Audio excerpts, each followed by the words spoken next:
Baru-baru ini viral sebuah video yang memperlihatkan aliran kotoran dibuang ke halaman rumah. Aksi buang kotoran tersebut karena perseteruan dua keluarga yang bertetangga di Desa Banyurip, Kecamatan Senori, Kabupaten Tuban, Jawa Timur. Dalam unggahan akun Instagram @terangmedia pada Selasa 5 Desember 2023, tampak air tinja kotoran berwarna hitam mengalir dari atas yang melewati salah satu halaman rumah warga. Dikutip dari keterangan video, kotoran tersebut berasal dari mobil tinja yang dialirkan dari atas pekarangan rumah. Pelaku tersebut mengancam warga yang komplain.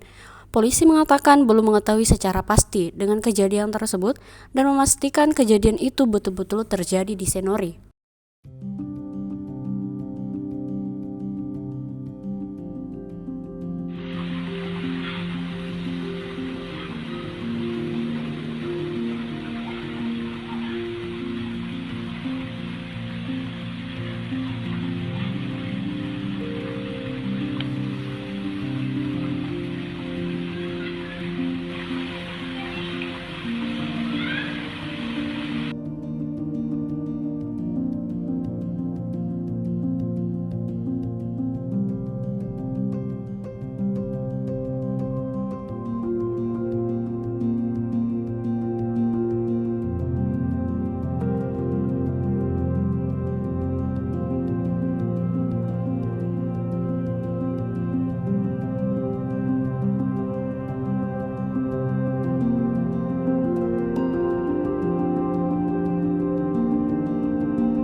Download Tribun X sekarang, menghadirkan lokal menjadi Indonesia.